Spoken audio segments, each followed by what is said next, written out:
सुनील अपनी पत्नी के साथ अमेरिका में रहता है, जबकि उसकी बूढ़ी माँ अकेले इंडिया में रहती है। सुनील के पिता का 3 साल पहले देहांत हो गया था। सुनील 6 सालों से घर नहीं आया। उसकी माँ हमेशा उसके आने की उम्मीद लगाए रखती। एक दिन सुनील का फोन आया। सुनील, हेलो माँ, कैसी हो? मैं कल इंडिया आ रहा हूँ। माँ, क्या सच में? मैं ठीक हूँ।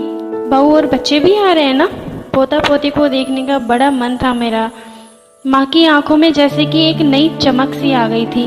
सुनील, नहीं माँ, अभी तो सिर्फ मैं आ रहा हूँ। अब सभी अमेरिका में रहेंगे। मैं तुम्हें लेने आ रहा हूँ। अब हम साथ रहेंगे। तुम जितना चाहे अपना पोतो पोती के साथ खेलना। अच्छा माँ, फोन रखता हूँ। 5 दिन के बाद मेरी इंडिया की फ्लाइट है। माँ, अच्छा ठीक है बेटा। माँ की आंखों से आंसू रुकने का नाम ही नहीं ले रहे थे। आखिर इतने सालों बाद अपने बेटे को देखेगी। बेटा 6 साल बाद घर लौट रहा था। 5 दिन बाद सुनील घर आया। माँ ने बहुत प्यार किया। अपने बेटे को उसका मनपसंद खाना बनाया। रात को खाना कहते वक्त सुनील ने माँ को बताया कि हमें जल्दी ही वापस जाना है। उसे ज़्यादा दिन की छुट्टी नहीं मिली है।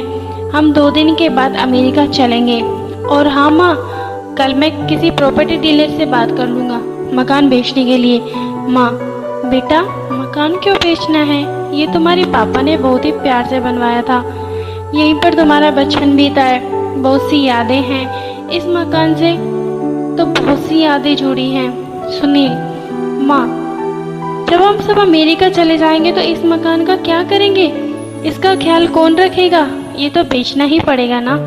बेटे की खुशी में माँ ने खुशी जाहिर की और उसकी बात मान ली।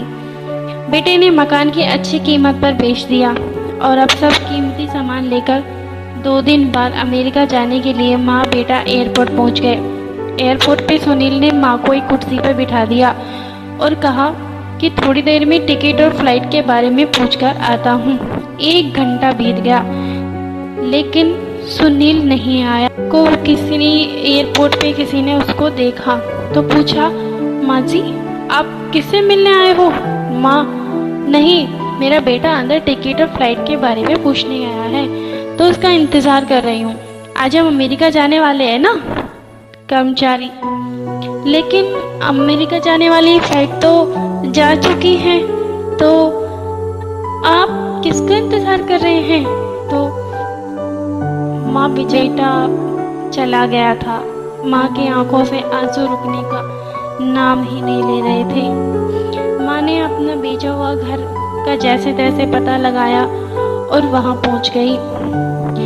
सुबह जब वो उसका मालिक घर आया तो उसने बूढ़ी माँ को रोते हुए देखा।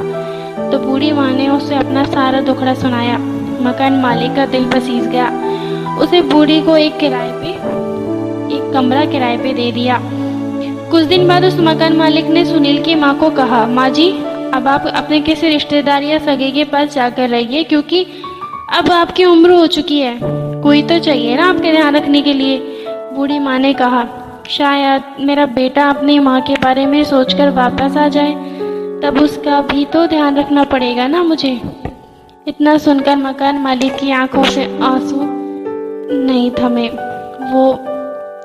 दोस्तों, जिंदगी में आगे बढ़ने के लिए सुनील ने अपनी माँ के साथ बहुत ही बुरा किया, लेकिन माँ तो माँ ही होती है ना। वो कभी अपने बच्चों का बुरा नहीं चाहती और ना ही बुरा सोच सकती है।